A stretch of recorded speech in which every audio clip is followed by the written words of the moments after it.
Hello, fantasy baseball fanatics. How you doing? Welcome to the Fantasy MDs Baseball Podcast. Today is Wednesday, September 7th. This is our 50th episode, so I guess this is a little bit of a milestone for us, Matt. A Yeah, it little is. congratulations to us for making it this far, and if you guys have been along for the ride, or even if you're new, all we ask is if you enjoy the content we're putting out, throw us a little 5-star rating wherever you listen, and if you write a little review, it goes a long way as well. If you're watching on YouTube, you hit that little bell, it subscribes to us, and we'll give you guys a notification every time we drop a new video. I do want to give a little special shout out to my brother Matt and his wife Morgan and his daughter Maggie. Her first birthday is tomorrow. We celebrated this weekend. We had a great time. It was awesome seeing you and your family, my brother. And once again, congratulations to you and your family on your daughter's first birthday. Thank you, bro. I just can't believe she's You- one already. You're very welcome, my brother. They say I know. time flies, but you don't realize how fast until you have a kid.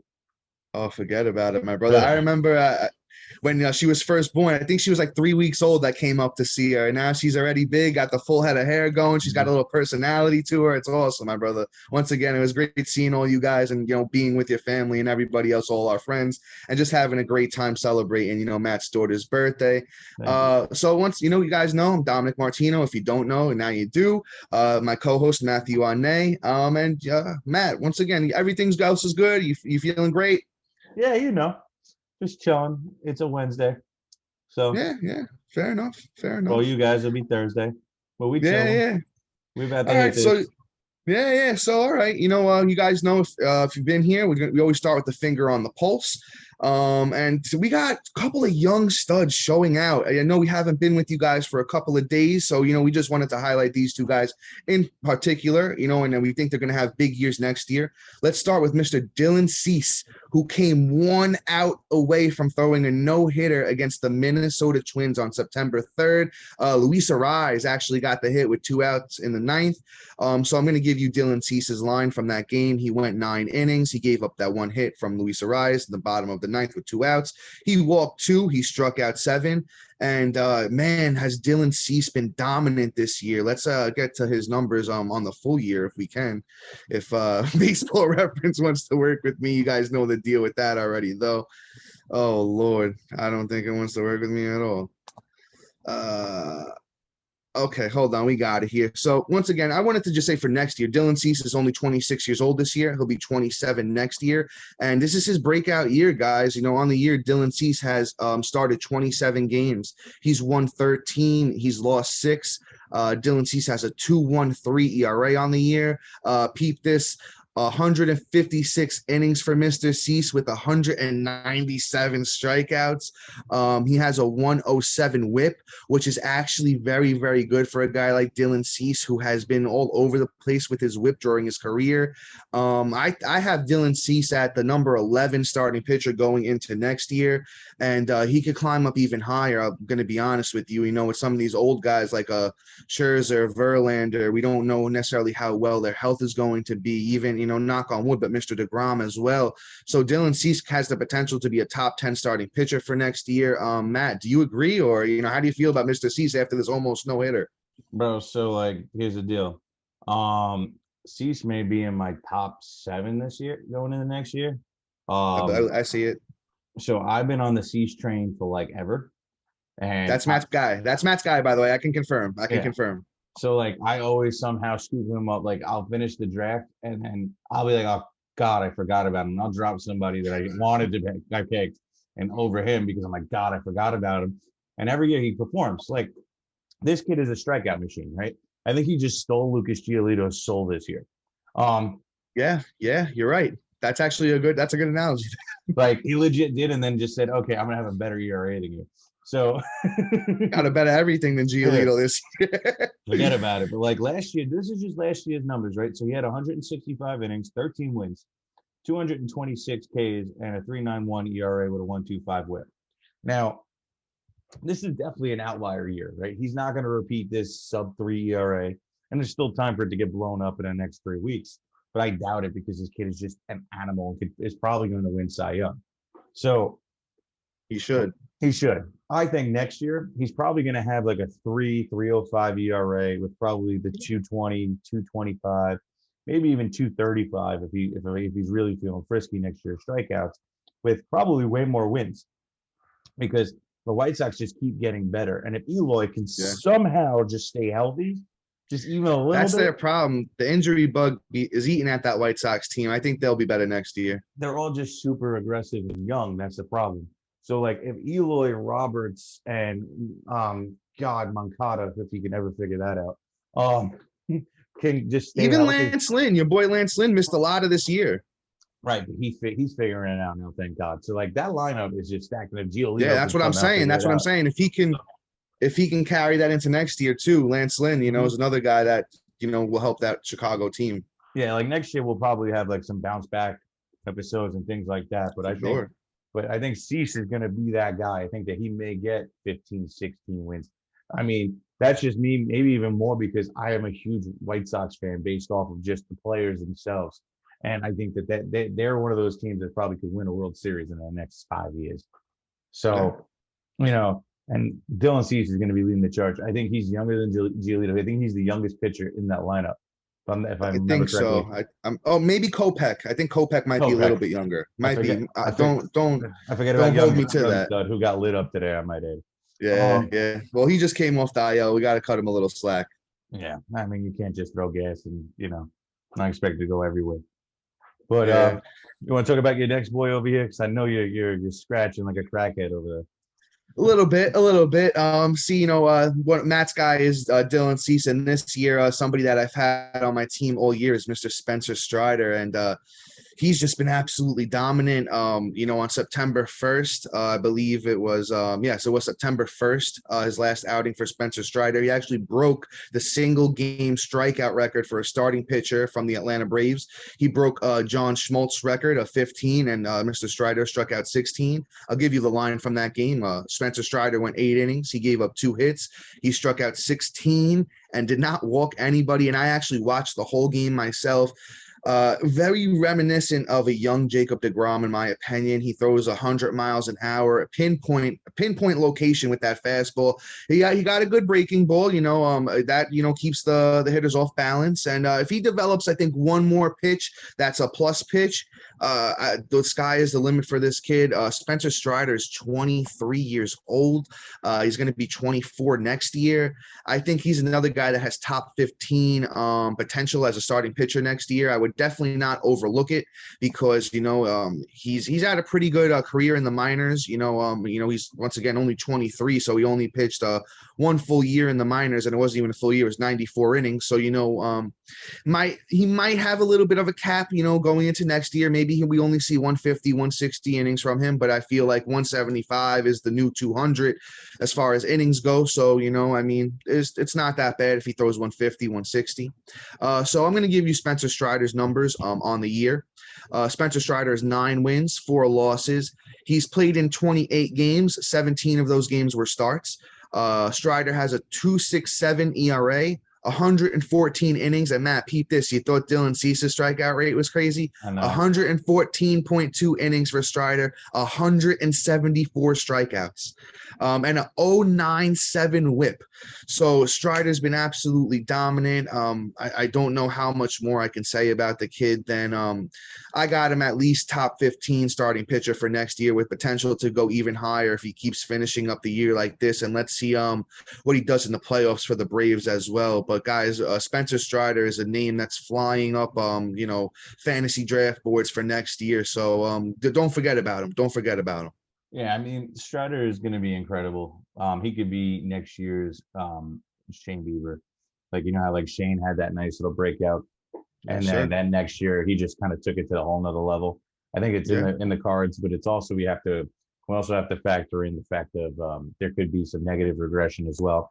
That ERA could probably climb up, especially if he tries to throw in that new pitch. That new pitch can also just rise that ERA, bring up that whip. That's true. To make him more of a complete player, which I will take. But I don't think he's going to go outside crazy, right? Because he's still a great pitcher. Talent just doesn't disappear, and the pitch mix and adding a new pitch doesn't completely kill you, right? I don't think he's going to have a sub-3 next year either. I think if anything, he's going to kind of go bounce back to norm and have like a 3.2 to 3.5 ERA, but still a great whip like he has been. Like that's something that he just doesn't strike out guys. I mean, it doesn't walk guys. and the wins are Yeah, going to he's be got there. that pinpoint control. Right. And the wins are going to be there because he's on the Braves. And 150, I mean, he's going to have some great strikeout numbers, but I could see them tipping down too just a bit because this is just an unrealistic pace. You know what I'm saying? It's just It is. completely unrealistic. Like, it's one of those things where if we were to extrapolate that and give him literally like 175 inning year, he's going to have 280 strikeouts if my math is right off the top of my head, like something Something astronomical. like that. Like Yeah. that's better than Chris Sale's best season. Oh no, no. I think Sale had a 300 season, but it's up there, and it's just like that's super elite. And for a guy to do the 23, it's just not feasible to repeat next year. So I would say, he's probably going to be in my top 20, top 15, like Dom said. But that all depends on how the cards fall and where I see, if he's adding that new pitch next year, he'll probably be more towards the 15 to 20 range.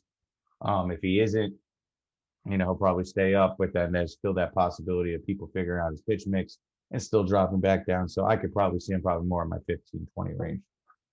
Yeah, man, I agree with you on most stuff. I will say this though, maybe it's just because it's one of my boys, but I think at 23 years old, we see him doing this. I think he's only going to get better. As far as I know, the guy's he's in great shape. He works out. He's a student of the game.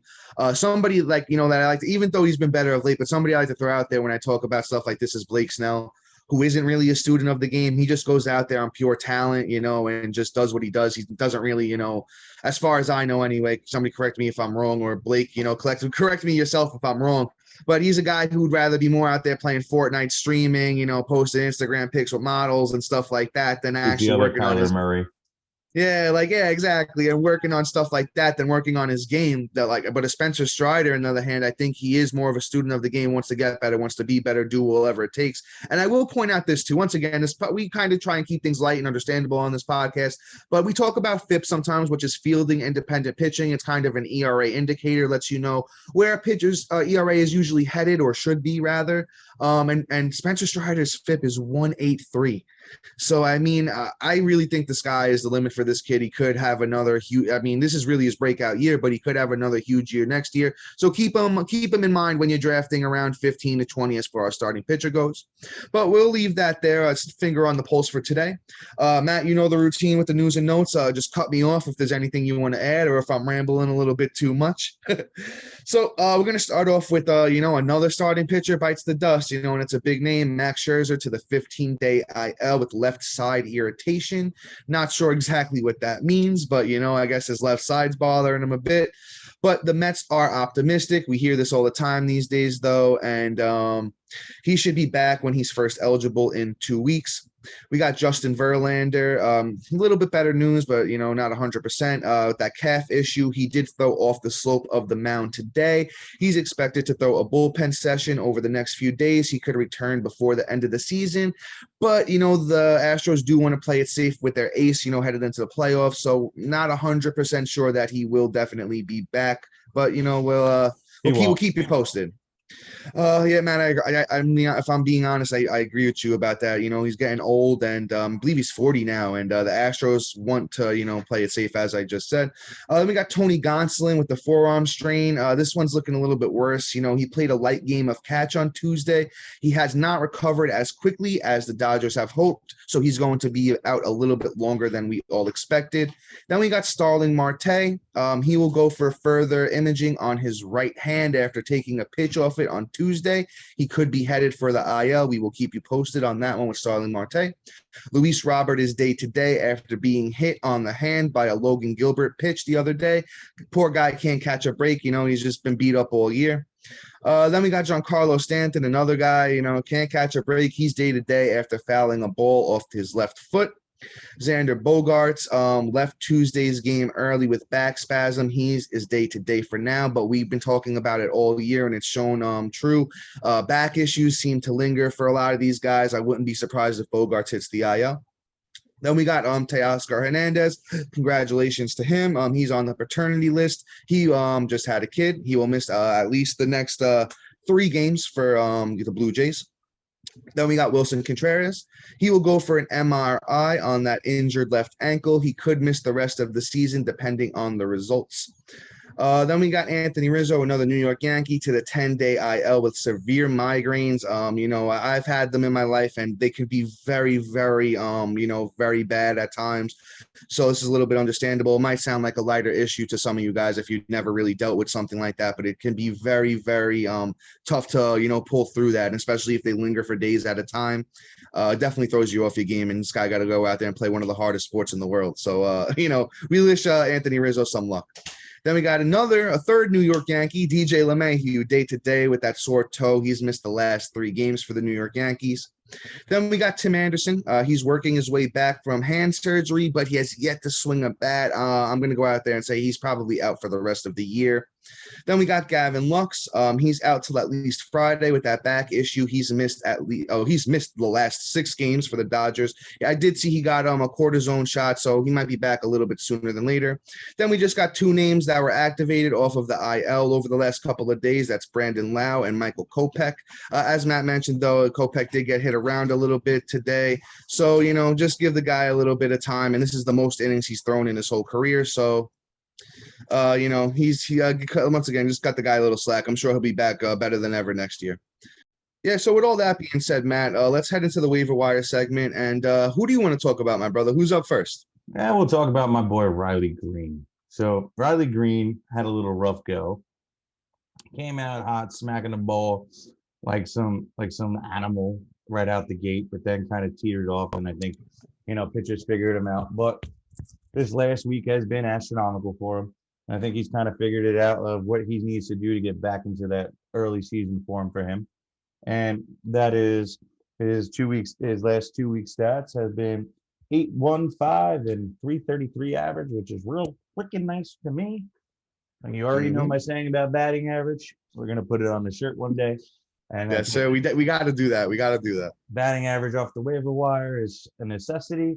Scoop that up. I'll take that all day. On top of that, I mean, he is outputting counting stats. He's he's about a four category contributor. He's definitely going to be helping you out to win this matchup this week. We are in the playoffs. Got to manufacture that win. Got to ride that hot hand and ride that wave onto that championship victory and get us some MD titles. So yes, sir. Yes, sir. My brother. Gonna get her done. Yeah, fully agree with you on everything you said there, Matt. Riley Green, he's young, he's 21 years old, his first year in the bigs. He's only played 69 games. He's only got 284 at-bats. But as Matt mentioned, over the last 2 weeks and even the last month, I know Matt throughout the last 2 weeks. I'll throw out the last 30 days for you guys. Last 30 days, Riley Green's hitting 279, 14 runs, 2 bombs, 9 RBIs. So as Matt said, it looks like something's finally clicking there for the young stud. Riley Green's been batting first for a while now for that Detroit team. I know they're not great, but hey, hitting leadoff, he's going to get a lot of runs. As I mentioned, those 14 runs over the last 30 days is very nice, even to 9 RBIs. And hey, I'll take the two home runs. Might not be so much of a power guy right now, but as he grows into that man body, this guy has a potential to be a 5-tool guy, to be honest with you. He's done it all in the minors. He's hit at every level of the minors. Riley Green's a very, very interesting young prospect. He was one of the top 5 prospects this year. So, Riley Green's 42% owned on Yahoo. If you need some outfield help, especially in the runs, batting average, and RBI department, go out there and snag Riley Green. Next up, let's just go right into another young stud that made his debut this year, and that's O'Neal Cruz. Also heating up of late. Let's get you those numbers over the last 14 days there. So for the last 14 days, very similar to, Riley Green, O'Neal Cruz has 6 runs, 3 home runs, 9 RBIs, and hitting 279.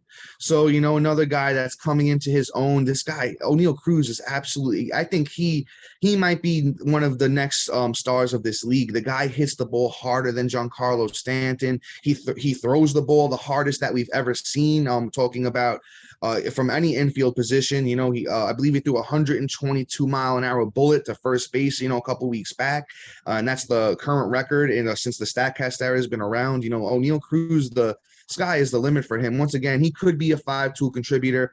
I think we're going to see him more in the power department than the steals department, though.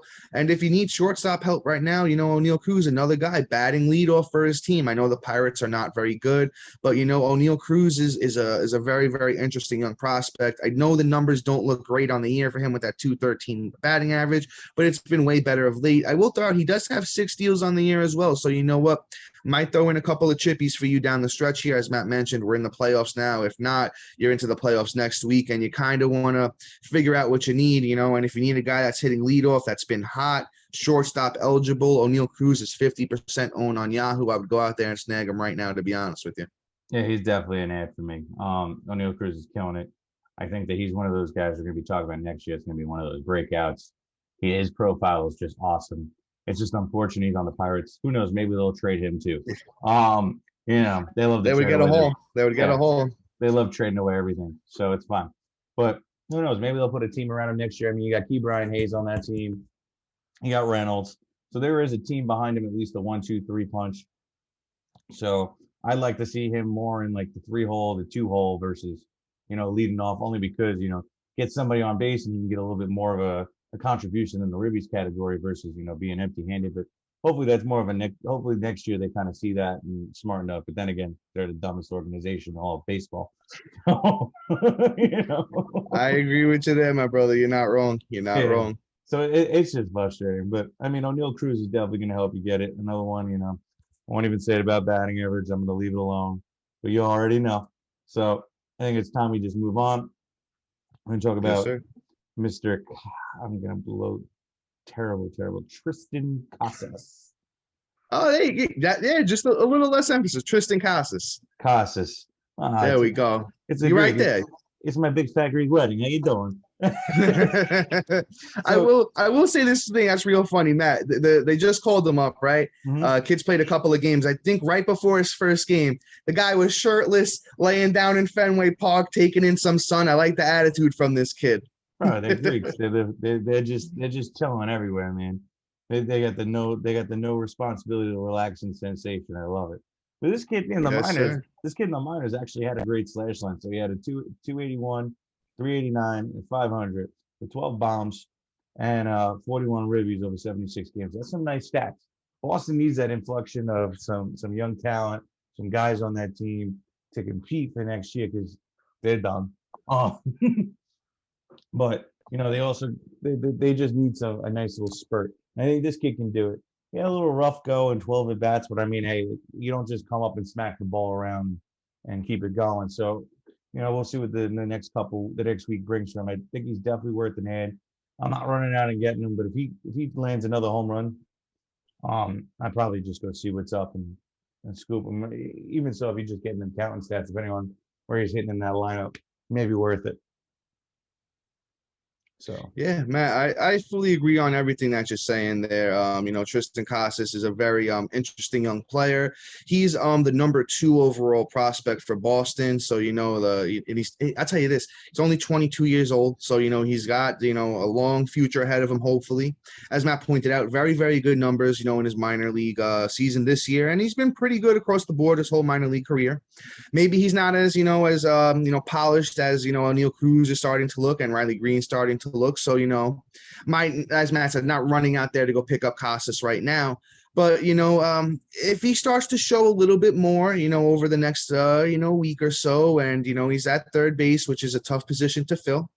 So, if you're in those 15-man leagues and there's really nothing out there, or the AL onlys, I guess you could throw him on the back of your bench. But I will say this isn't really the time you want to be messing around. And, I'm not dropping anybody that's putting up numbers right now at all. If there's anyone on your team that's, doing anything, helping you out at the moment, I'm not dropping them for Casas at the moment. But if Casas starts to show something over the next couple of days, maybe you go out there and you give him a little ad. They come home on September 13th to play the Yankees. So, it's he's going to be home hitting in Fenway Park. It's a good park to hit in for Casas. So, you could go out there and once again, if you're in those deeper leagues, the AL onlys, you could try him out, but I'm not rushing out there to add him right now. He just is a big name prospect. So we did want to throw him on here and talk about him. He did get the call, on September 4th and, hasn't got off to a hot start yet. As Matt said, is that for 12. Costas is 16% owned on Yahoo, so you can give him the shot if you need to, but once again, not really rushing out there to do that. So let's go with our last bat here, and that's somebody we talked about before, Luis Rengifo. The Swiss Army knife guy is eligible at every position pretty much, but pitcher and catcher. It's actually second, third, shortstop, and second, third, shortstop, and outfield for Rengifo. He's actually been, since the last time we talked about him, he's still out there getting it done, guys. On the years, numbers look great to me. He's got 378 at bats, 35 runs, 11 bombs, 40 RBIs, 5 steals, hitting 272. So he's been a 5-category guy. So, it's keep riding that wave with Rengifo. Even on as recent as September 5th, he went 4 for 5 with 2 runs and an RBI. He's actually been hitting 4th in that Angels lineup. I'd have to double check this, but I'm assuming, Trout and Ohtani are hitting ahead of him on most nights. So, good RBI potential, which he's shown. He steals bases. Luis Rengifo, he might be the top ad for this week out of everyone that we've talked about. And get this, he's only 38% owned. So that's lower than Riley Green and O'Neal Cruz, I believe. You got to get Rengifo, man. This guy looks pretty good. What do you think, Matt? I like him. I like him a lot. I think he's definitely worth it. That batting average is outrageous. Right now in the week, he's hitting like 385 or something like that. He's just mashing the ball for you. You want to inflate that batting average, especially if you're down going into the weekend. After today, he's definitely worth an edge just for that alone. You just leave him in, pop him in whatever position's available, except for pitcher, obviously, and catcher. And you just let him inflate that batting average. He can definitely help you out in that category. But let's move on here. Let's go to the arms.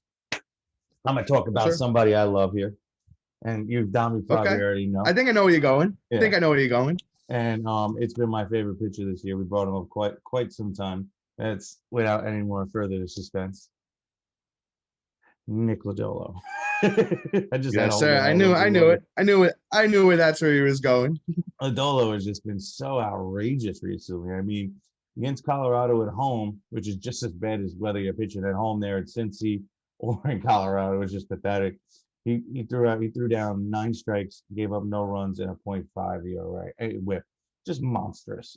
So before that at Washington, 5 Ks, 3.86 whip with a .386 ERA with a .86 whip. I mean, the kid is just mashing. Then he lit up Philly 2 weeks ago. 2 weeks ago on August 17th, 8 Ks, no earned runs. I mean, this kid is just lighting up the world. I mean, the last month he has 33 Ks, a 3.3 ERA with a 107 whip in 30 innings. This kid's a strikeout machine. I really think he has some serious future as well. He's not going to be super high up there on my rankings going into the next year, but he's one of those guys that I'm going to be like, okay, he's somebody you're going to have to snag. He's going to be in my top 50 most likely, and somebody that I'm going to be trying to target in every single draft next year. Yeah, I think you're spot on with most of the analogy there. I'll maybe temper expectations a little bit here. Well, I will say this first though. Nick Lodolo reminds me of a young Dylan Cease or a young Blake Snell. Where the control is the thing that's really holding him back.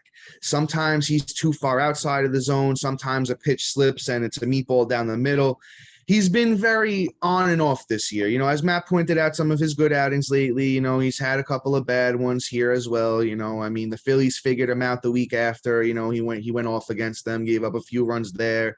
Then August 11th against Chicago, he got lit up, so it hasn't been a smooth ride on the year. Lodolo's numbers aren't bad, but they're very young Dylan Cease's numbers, right? So on the year, Lodolo's got a 3.95 ERA, 14 starts, 73 innings, big strikeouts, 91 strikeouts, and a 1.37 whip. It's also very, very hard to pitch in Cincinnati, as Matt mentioned. It's one of the worst parks in baseball as far as pitchers go. But Lodolo does have a lot of strikeout upside. He's going at Milwaukee on September 9th. It's not a bad matchup. Milwaukee's not a great team right now, but Milwaukee's park is a little bit more of a hitter's park. So it's going to be interesting to see how that one goes. I think if you need the strikeouts, he's going to strike out a bunch of guys, and he's been giving you length in most of his last his last 4 starts, it's 6 innings, 7 innings, 5 innings, 7 innings for Lodolo. So, he's been giving you length in those games. So if he's going 7 innings, he's going to get you, at least 6, 7, 8 strikeouts, in my opinion. And you know what? As I said, he's been kind of up and down. So maybe Lodolo goes out there and he throws a gem for you guys too. We don't know. He's 33% owned on Yahoo. I would give him the shot, against Milwaukee and see how that one goes, especially if you need those strikeouts. But as Matt said, the kid's got a lot of upside for the future. He's only 24 years old. He's going to be 25 years old next year. I'm top 50 is a little bullish, but I think definitely top 60 is reasonable for where I'm probably going to rank him.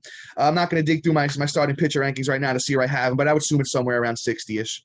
But with that being said, let's move into somebody who made their major league debut, and I got to watch a little bit of the game. I was hanging out at my brother's house, and my brother's not even a baseball guy, but told me to throw on a little bit of baseball.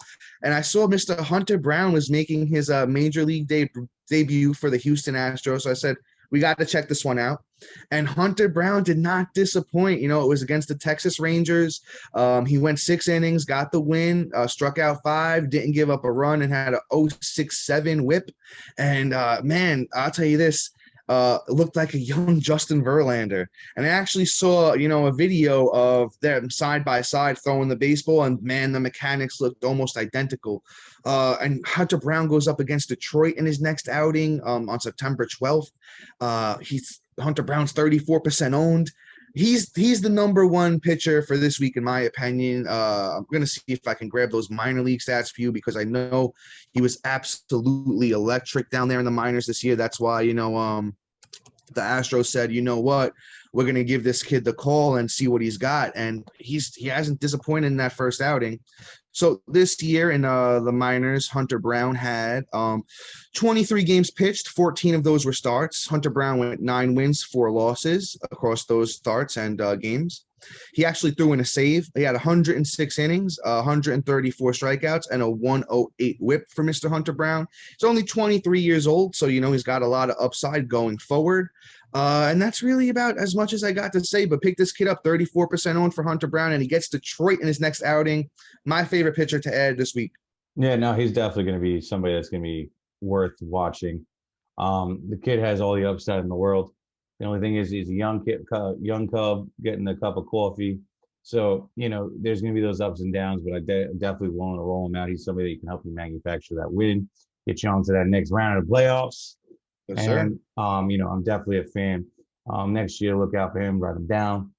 Because he's Hunter Brown. Don't forget the name, guys. Hunter Brown. These guy's a monster. He's going to be on that sleeper list. I'll tell you that much, But yes, sir.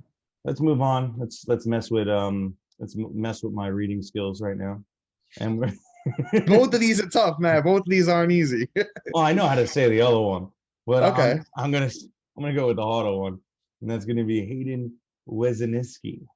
Hayden Wesneski. Right there. Wesneski, guys. I'm sorry, I read it like a 2th-grade level.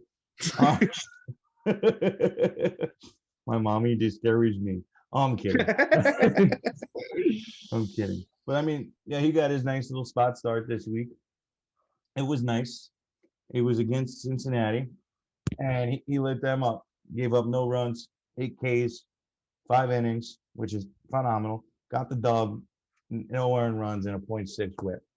So I'm going to say this right now.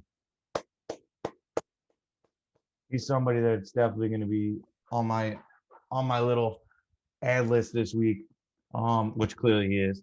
But somebody I'm looking to add and get me that next start. I don't see when he's going to start again. They haven't listed it for me, but hopefully it's soon. Yeah, I don't know if it's guaranteed. I don't know if it's a guaranteed start for the kid. Probably not 100% on that, but if he does, give him the chance. He also started yesterday, so if anything, he's more of like the end of the weekend before the week kicks in. Add him on Sunday or Saturday. This is Hayden Wesneski. He's 1% owned. So if he has a good matchup next week, I would totally add him before somebody. He's somebody that when you make it to the next round, just listens to this show, he can be that little ad that you got for free and didn't have to burn one of your ads for next week to help you move forward. Especially if you're on that bye week, take advantage. Build for next week. Yeah, so Matt, that's actually a great point. Something that maybe we should at least give a second to speaking about. If Mhm. you're on bye this week and you're in first or second, I know in a couple of my leagues, I was fortunate enough to, get a bye. And I've been keeping close track of not only, the players out there that are doing good on the waiver wire and, making a sneaky ad here or there, but pay attention to the two possible teams that you're going to match up against next week, right? And see who's winning, see who's been better throughout the year, and try and match up your team to them. I know we got into this a little bit, and I think it was the last episode, Matt, right? Yep. And basically, my point is if they got like seven relievers and they're definitely going to beat you in saves, try and take another route. Maybe they don't have enough speed on their team, and you pick up a guy that's going to steal you a few bases, even if they're not going to contribute in a lot of other categories. So basically, identify where your next opponent might be weak and try and capitalize. But as far as Hayden Wesneski goes, Chicago Cubs starting pitcher here, got the call, 24 years old. He hasn't had the most spectacular minor league career, but I will say this as I'm looking at these numbers.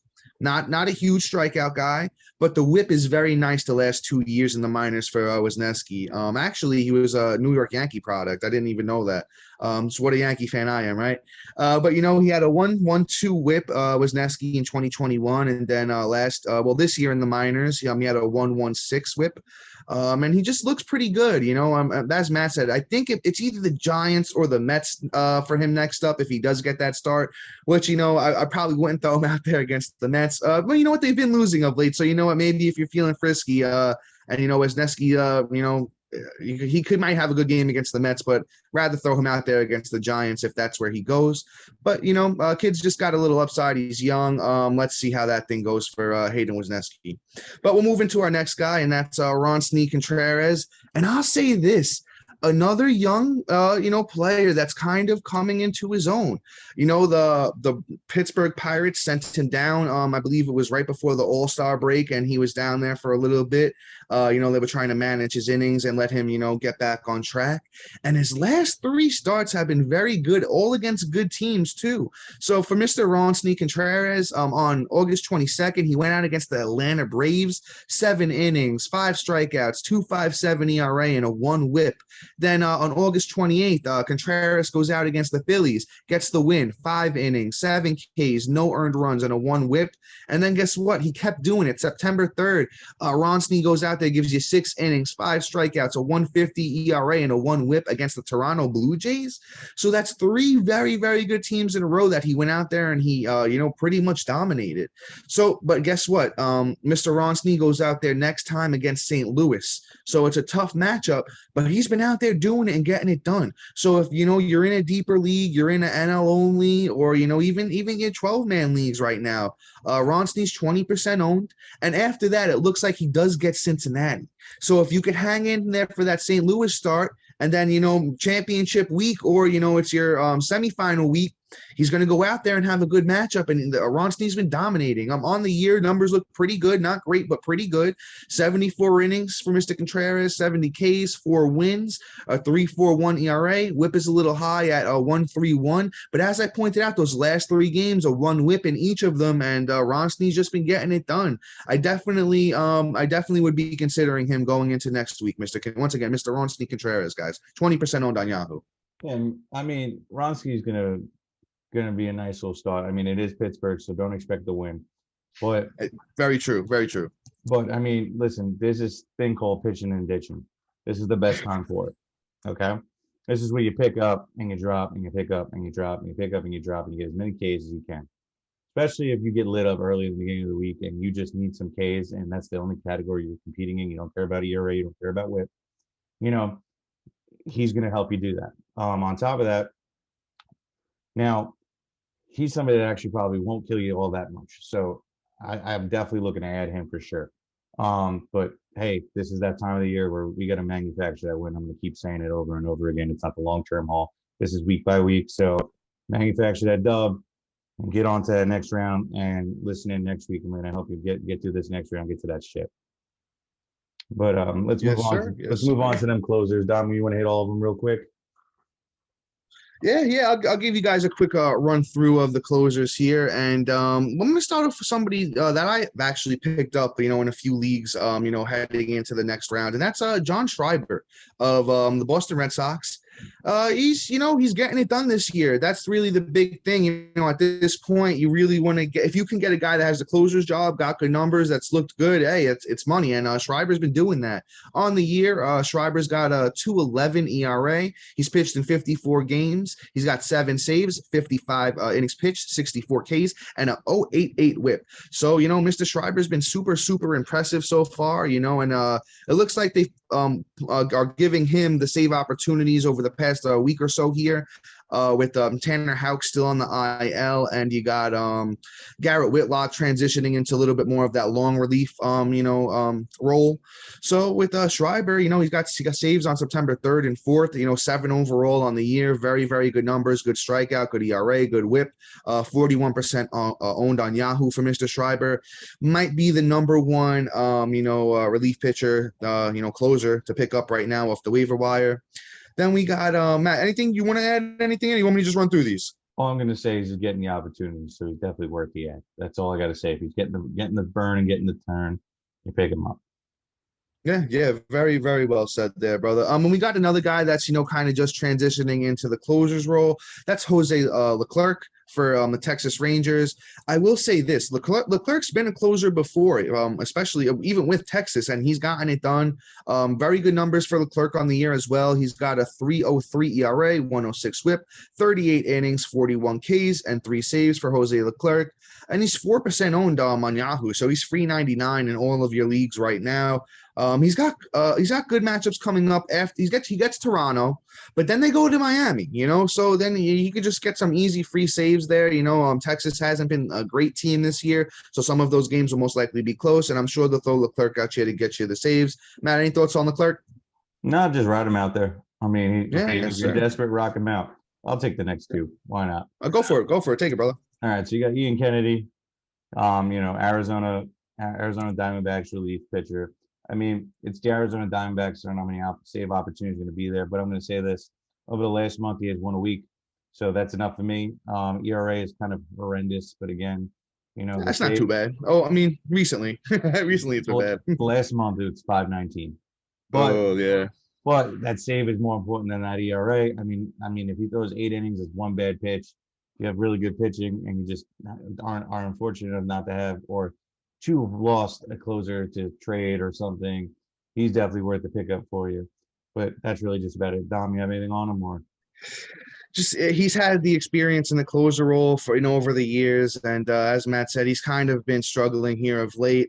Probably like Leclerc and Schreiber more than Ian Kennedy, but that's about all I'm going to throw in there. Yeah, and then we got Alexis Diaz, Cincinnati Reds closer. His 46% owned. He's a really good closer. The problem is he's on Cincinnati. So, I mean, the last month he's only had 2, but the possibilities are there for him to snag you one, and he's not going to mutilate your ERA. So, he's worth somebody that's worth on the safe bet. If you do have a good pitching, have like a mediocre pitching, you want to suppress your ERA a little bit and then possibly pick up a savey save, he's somebody that could probably do it for you. He's like low priority. These last 2 guys are really just on my low end. I think, Scheinberger, I can't say his name right now. As your number Johnny one. Schreiber. Do I sound like I'm from Boston, Matt? Johnny Schreiber. Yeah, stop with that garbage. But he's definitely the number 1 ad right there for closers, and then Leclerc is definitely worth it.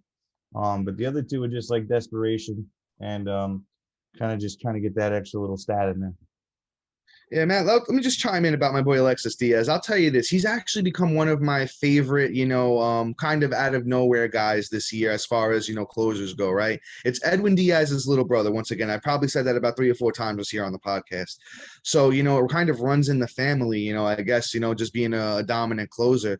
Because even though, as Matt said, he's on a bad Cincinnati team that hasn't gotten a crazy amount of opportunities to get saved, Alexis Diaz's numbers on the year are very, very good. So for Mr. Alexis Diaz, he's pitched 52 innings. He has 5 wins and 6 saves, so he might even throw a win in for you there. 70 Ks in the 52 innings is dominant. 1.72 ERA and a 0.96 WHIP for Alexis Diaz.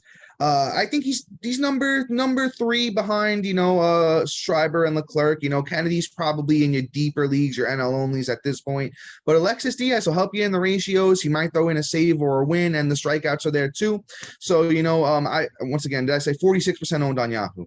So, you could give him the chance. I would definitely, that's somebody that I got some faith in, Alexis Diaz. But with all that being said, guys, we're gonna wrap it up for this week.